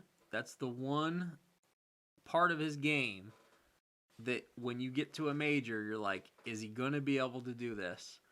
But every other part, he drives it 15,000 miles, and then he leaves himself an 8 or a 9 iron to get in, and then it's just up to whether or not he's going to be able to hit a fucking 10 to 15 foot putt every single major. It's the same story all the time. More often than not, he doesn't. Schwammy, let's talk a little hockey, my man, and then let's wrap this bad boy up. So where are we at? All right. Your Colorado Avalanche, I'm seeing, are still plus 700 to win the whole thing. So are they getting healthy? Well, I mean, they just lost McCarr for this weekend after another hit to his head over the past weekend. So they're still dealing with injuries, but the good news is it doesn't seem that serious. They're just being precautionary because they like a 7-day grace period to make sure his head's okay, not getting any after effects for any concussions. Gabe Landeskog is out skating again. His first time this year that he's been in Denver skating, so because he's been rehabbing his knee.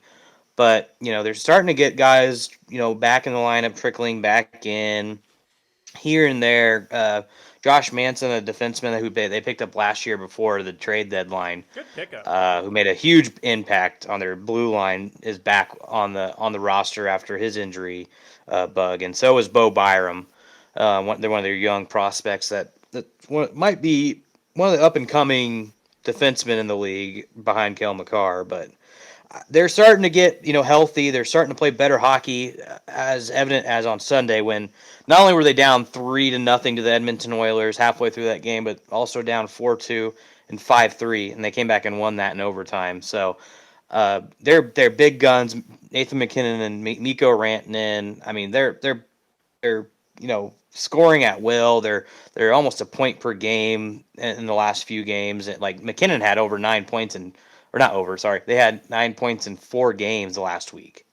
So I mean, they're starting to hopefully get healthy at the right time. But I mean, they still have to catch Winnipeg, who's in second, and Dallas, who's in third in the division, and to be able to win the division. But the Pacific is also kind of I don't say a problem child, but man, that top 3 is also kind of dangerous. I mean, you have Vegas up at the top, which I can't believe, honestly. They're playing good hockey, but I was shocked that they were, up at the first place spot in the Pacific for as long as they have been. Well, the Kraken's been really good this year, and Vegas is on a 5-game winning streak right now, so that helps. Yeah, right. And there's only 2 points separating first and third in that division, where LA is right behind them, and then Seattle's in third, and so LA I think is the surprise team in that division, quite honestly, and Seattle we thought would be okay, but they've been playing really good hockey this year compared to where they were last season. So that race is going to be very interesting. Who gets that first place spot in the Pacific? But I think it's the Boston Bruins or the Carolina Hurricanes this year. Those two teams have just been dominating the Eastern Conference. I mean, Boston is 43-8-5 in 56 games. Okay, here with 91 points. Here might be even more. Here might even be a more ridiculous stat. Boston's played 29 games at home. You know how many they've lost? Oh, I'm looking at it, but go ahead and tell them. They've lost 2. Yeah, 2. You want to know another silly stat? I love their goal differential is plus 92, which doubles anybody in the league. Go. I'm kind of jumping all over the board, but for the Devils. We'll get to the Devils, but Schwammy mentioned L.A. and the Pacific. How he was surprised that they're doing what they're doing. L.A. They are the Minnesota Vikings of the Pacific Division. They are in second place in that division. Their record's 32-18-7, and their goal differential is plus 3. Just win, baby. Yeah. Win. They're on a 4-game heater.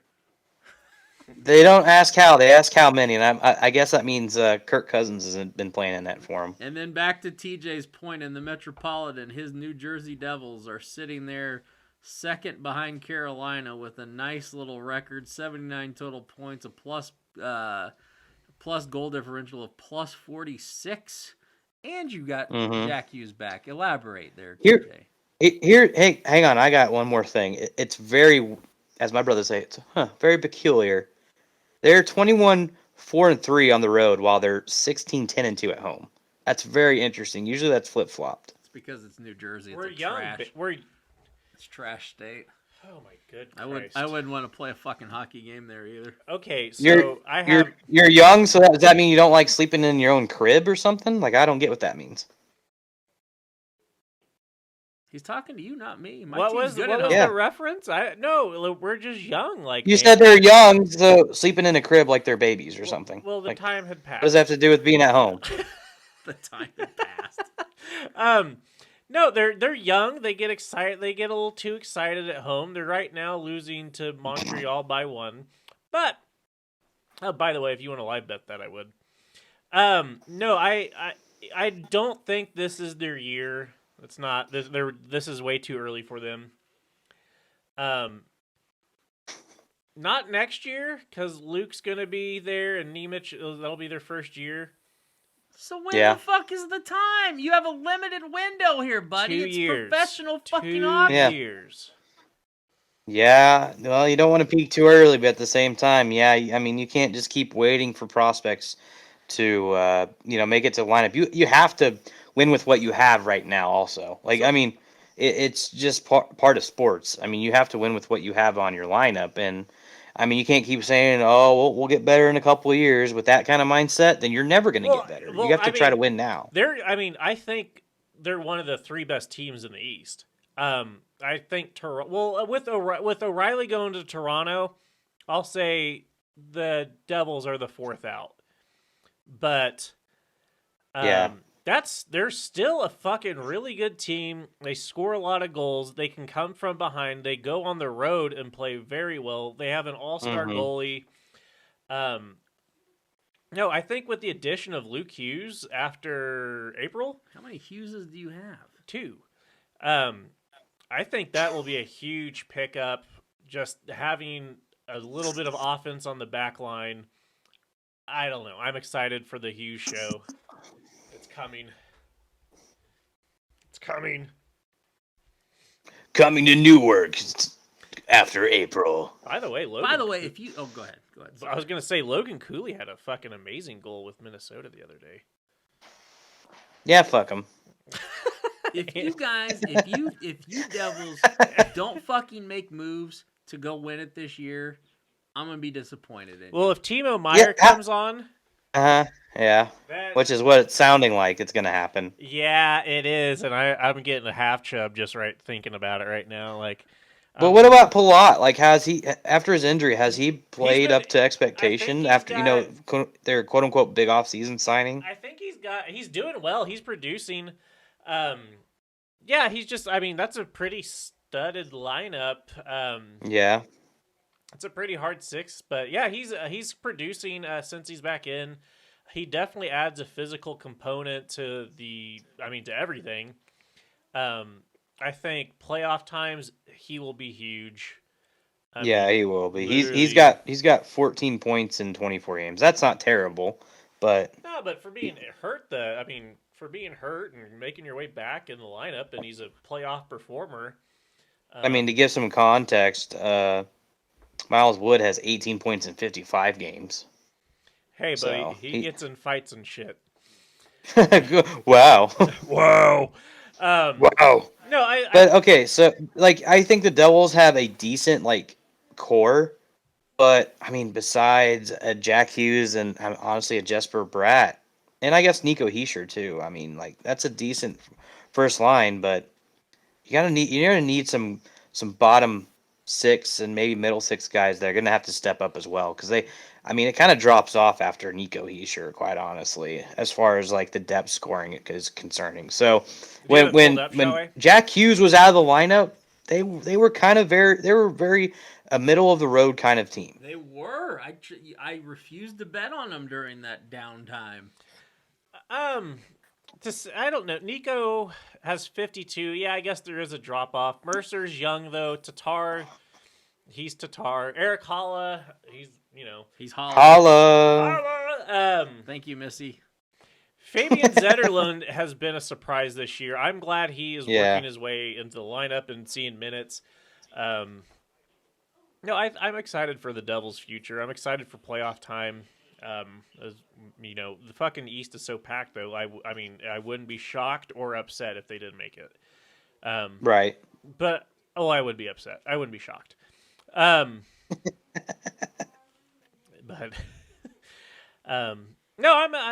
they're getting there, and fucking Luke Hughes is gonna be. He's fucking gorgeous too.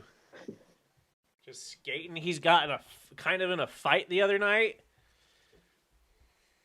Yeah, good shit.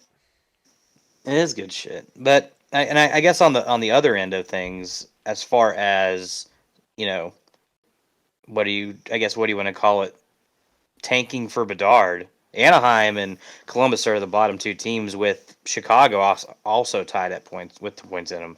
Who do you think's gonna win that tank race out of those 3? Hold on, Chicago. let me pull up this shit show. Oh my!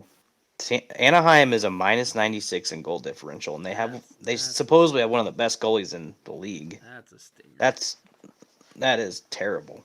Yeah, they're not good. I would think Josh Gibson would be a lot better than that, unless he's been injured this year. Josh Gibson, old Hall of Fame pitcher, I believe. John Gibson? No, Josh Or Gibson. John Gibson. I meant John Gibson. What sport are we talking about? You would be who do you think's gonna get Bedard in the draft? Fuck. Let's pull up this shit. Because like I said, it's between Chicago, Columbus, and Anaheim at this point. And Arizona has played themselves right now out of that position. Yeah, they fucked up. I would say fucking Anaheim's bad. Anaheim. Yeah, they are. You know what? Man. I'm gonna put my horse let's say it's Anaheim. I'm gonna put my hat on Anaheim to have Mr. Bedard. Right. Now I'm gonna put on my interwebs conspiracy. Yes, Major League Sports tinfoil hat. Script tinfoil hat. Now, how does the NHL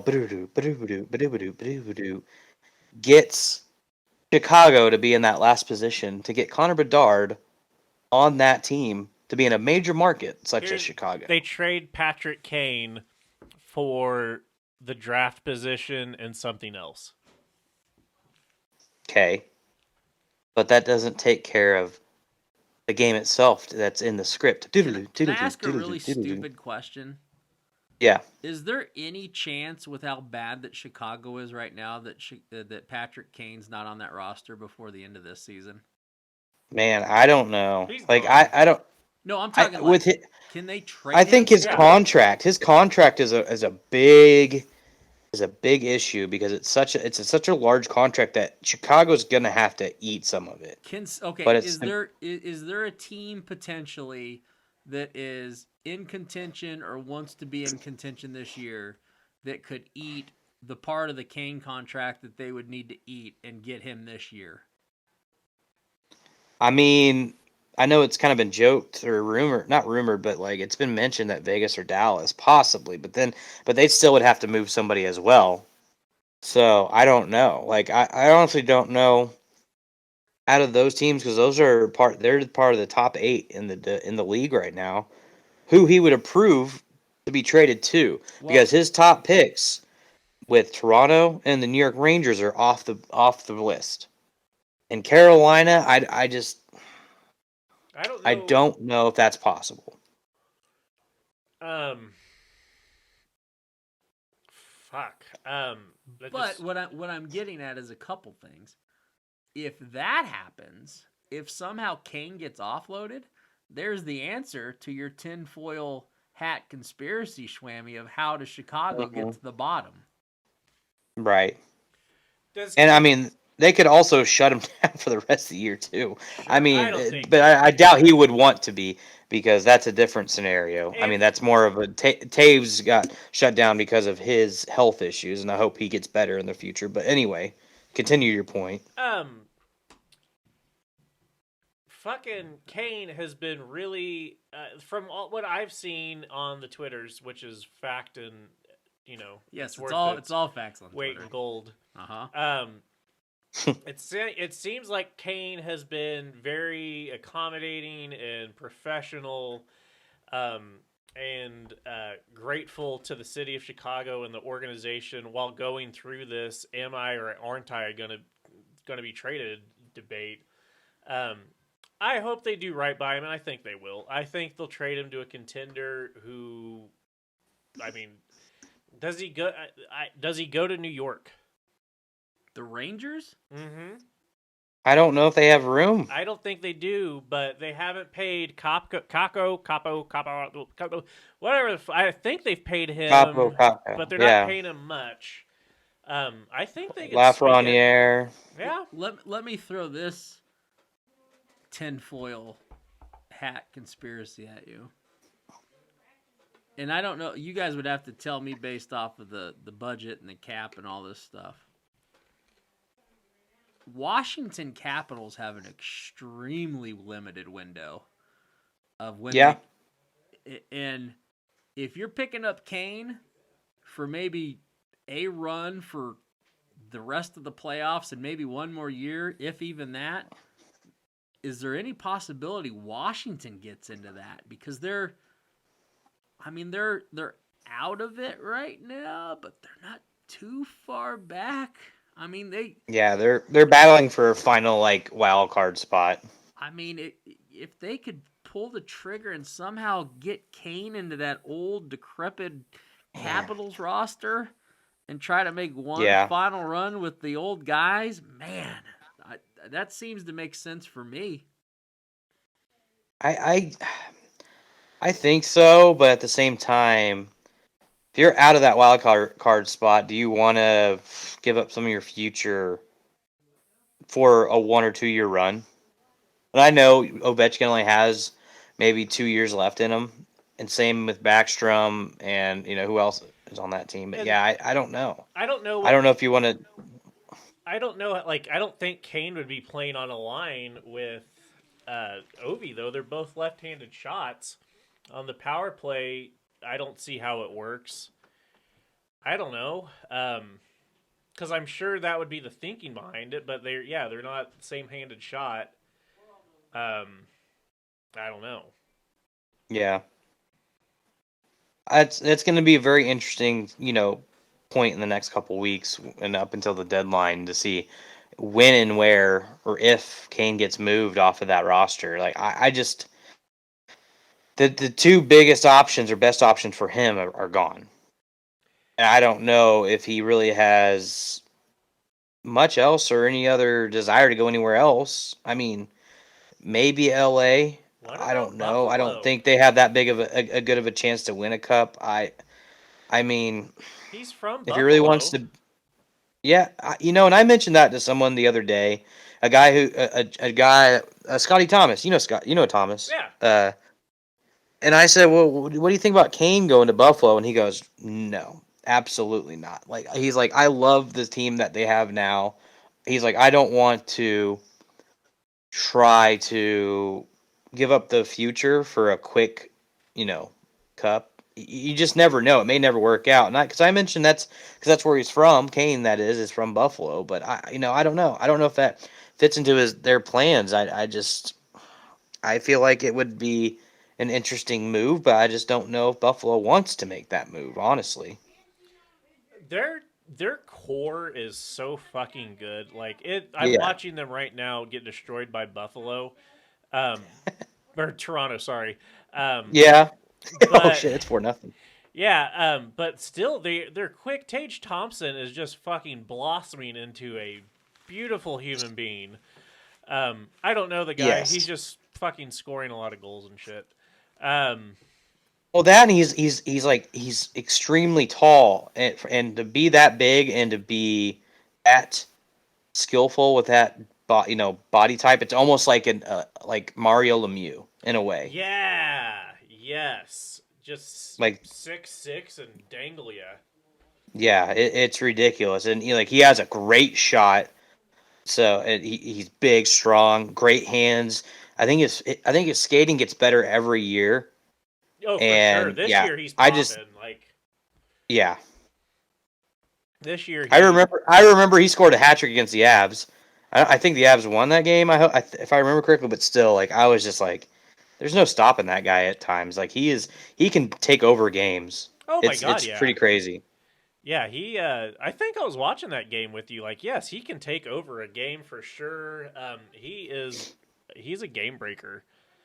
But the thing is, like Buffalo also plays like heavy at times, so they're not afraid to be, the team that hits you first, but they also have skill to go along with it. So I think they have a good future ahead. I just don't think they want to, give up some of that future for a rental such as Kane. Yeah, I don't know. I hope he goes somewhere good. but I don't know. Nowhere in the Metro. Maybe he could join in with the Thunder here in the coming ECHL playoffs. I'm sure he's looking towards that. Yeah, I heard cheaper market, decent housing for the price. So why not? Yeah, it's it was on a couple different websites that Wichita, Kansas is the best city for singles. Thanks, Puck Daddy. Yeah, I got everything for you. I was interviewed for but that. No, I just don't know where he's going to end up now after his top two, destinations were, made moves without him. So anyway, but yeah, we can wrap up the hockey talk with that. So it's going to be very interesting the next couple weeks to see what moves, if any, that the Blackhawks make in order to tank for Bedard. Speaking of which, he just got his 100th point in his 40th game this year. He sucks. Yeah, he's bad. Before we trail off into whatever it is we are going to do, I have to tell you about my Valentine's Day dinner. Ooh. Yes, which is another reason why we didn't have a podcast last week, AssCasters. No, that was not to give TJ shit. Just kind of letting people know we had a Super Bowl hangover / Valentine's Day week last week. Yeah, and then my neck was fucking awful. But it's whatever. So yeah, we went to, it was called Duets for My Valentine, and I'm thinking, okay, a restaurant? No, it was at the dinner theater. Remember Dinner theater. I'm a single guy. You're gonna have to explain these fancy venues to me. So it's a theater that you can have dinner in. It's a dinner theater. I've been one more time. It's a dinner theater I've been to before, and they serve really good dinner. Yes, this is true. I've been there before, and they do serve good dinner. Isn't their dinner great, Shawway? Their dinner is usually spot on because it's catered. So, okay. So, having said that, we get there. It's not as crowded as, I was thinking. Right. So, I was like, okay. And then I was like, where's the food at? And I never saw any. And then the lady was like, yeah, you can order on the app. I was like, okay. We ordered, there was a pizza, and it looked like it was advertised as much fancier than was going on. So I ordered. Well, can I ask you also what else was on that menu, just to see what your options were? Hummus. They had Bavarian pretzels. It was a shitty menu. Were you at a bar? It was fucking bar food. Okay. It was fucking bar food. He was at the Stop. No, the Stop has better food. No, this was just straight up a Tony's fucking pizza from Walmart. Thrown in the oven. I had to shit so fucking hard the next day, and I know it was because of the Tony's pizza. They charged a ridiculous amount for the Tony's pizza, but that's besides the point. It was a dinner theater. They failed on one part of it, they failed the dinner. I don't think Tony's Pizza is an acceptable dinner, not even in poverty times. This is why I don't date. So, there was the theater part. Okay. It was called Duets for My Valentine. Uh-huh. Did anybody do a duet? No one fucking sang a duet. It was interpretive dance duets. Oh. What the fuck? Interpretive dance duets and I'm sorry, they were trying really hard. There was one girl that was extremely talented, but it was very, it was not good. It was not good. No one, there was one lady who sang, and she had fucking soul, and she had a fucking great voice. She was good. She was the 4th or 5th number. Everything else was shit. There were multiple times when people, grown adults, were fucking giving each other piggyback rides across the goddamn stage. Sounds like fucking piggyback rides. Sounds like Schwammy's New Year's. Oh man, that was a good time. So fucking Javier and I are there. We both smoked before we went, and she had a gigantic cocktail and she, by the way, I'm glad you said tail after that. I was worried for a second. Good gracious. Got cheated on Valentine's Day. How bad is that? Yeah. Rough sledding. But anyway, so she was fucking laughing, like audibly laughing, and we know there were parents of the performers and families by us. But I'm sorry, it was bad. It was the worst date. It was not worse than the toilets getting emptied date, but it was up there. Like, I'm glad Javier was there and it was cool. Like, she's great. That was fun. And then we got some like Freddy's afterwards. Well, if she's laughing during this whole show, I know that I would be making some fucking comments during that thing. And she goes, "I wish Shawway and Andy were here." I would have been kicked out immediately. It was so fucking awful. I apologize. We would order Domino's or Marco's Pizza. I would have ordered Bob Barker. Oh yeah, some Pluto TV. Some Pluto TV and a DiGiorno would have been fucking a monumental upgrade. But all right, Andy, we're gonna have you play Plinko. Now putt the ball, Andrew. Get your supple wrist on that club. Oh, you're wearing heeled shoes. What are you trying to show, Bobby? That's not going to help you get a hole in one. Andy knows will help you get a hole in one. Andy, how was your week off from the podcast? How did you spend your multiple days? How was Topgolf? Topgolf was pretty fun. Expensive. Unfortunately, we didn't have the pleasure of seeing someone's 3-year-old child run out and be able to aim for them. That was a real shame. I was really hoping for that. Yeah, we were hoping there's going to be some live targets going to be in the middle of that driving range. And then unfortunately, as bad as I was getting my ass kicked on the scorecards, I probably would have had to ding a 3-year-old in the back of his head in order to win on the points. So, right, that was pretty tragic. But I mean, it was fun. I cannot wait to go back there again. The other breaking news since our last podcast is I've got a PS5 in my possession. Oh now. Yeah. So, the background on that, and I'll be quick because I know we got to wrap up. But I just was perusing some article on the Interphones, and it said Atari 50th anniversary game, and I said, "Oh, great! I can't wait to get that for the PS4 that I've got." And then I looked it up, and it said, "This game is not available for the PS4. You need to get it for the PS5." To which I said, "Whatever needs to be done, we will do it."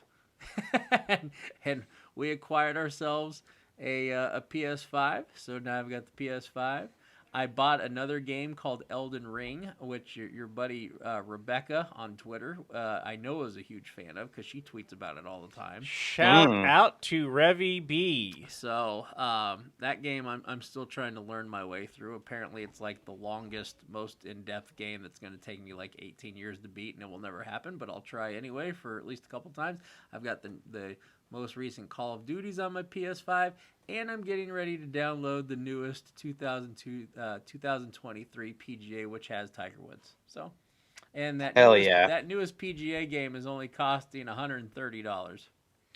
Oh my God! So we're hanging out at your place this weekend, aren't we? Yeah, baby. Good. Damn. So that's all I really got, AssCasters. Nice. How did you spend your week abroad? Well, what did you? I mean, obviously, I had a couple hot games I worked, but other than that, I mean, just kind of living off the high of the Chiefs Super Bowl victory last week, and it was a fun week, just kind of reminiscing about the season, watching some videos of like behind the scenes stuff was fun, but also going to Topgolf with Andy and Carlos, who's obviously not here today, but it was a good time at Topgolf. They did it right. It's a little bit different than most Topgolfs. It doesn't have those regular pits out in the driving range, but it's still a lot of fun. And it's interactive.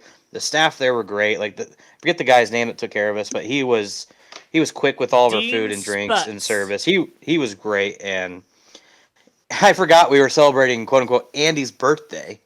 Yeah, that chocolate cake that you love so much. Yeah, I've always seen Andy just devour chocolate cake. Looked delicious. I was thrilled when that came to the table. Who wanted the cake? Yeah.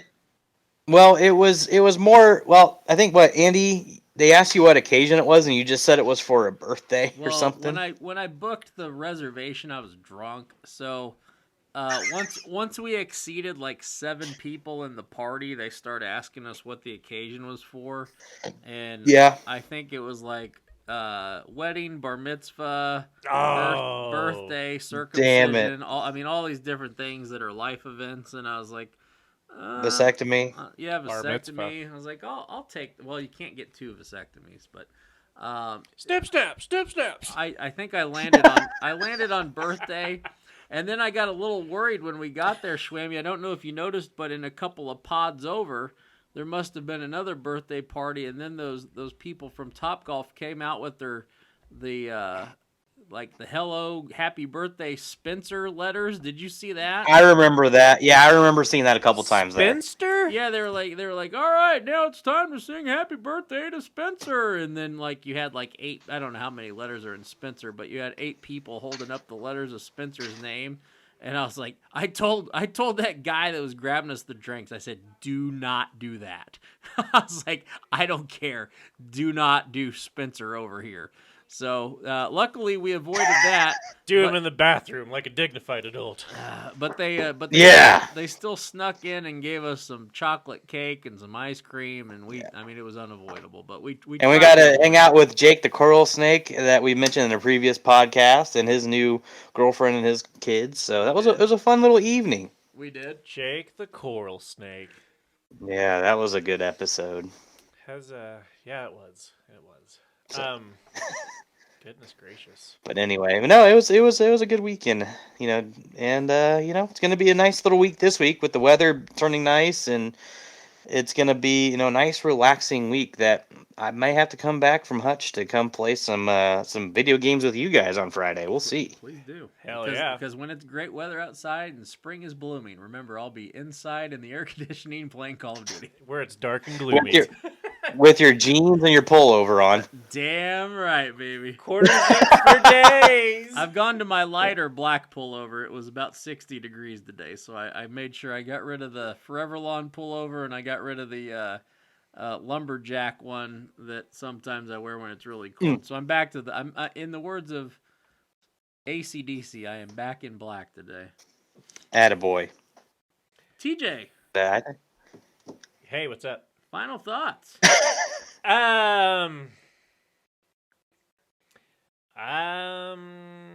Schwammy, final thoughts. Great job on getting Drizzel on the podcast. Yeah, good job, Andy.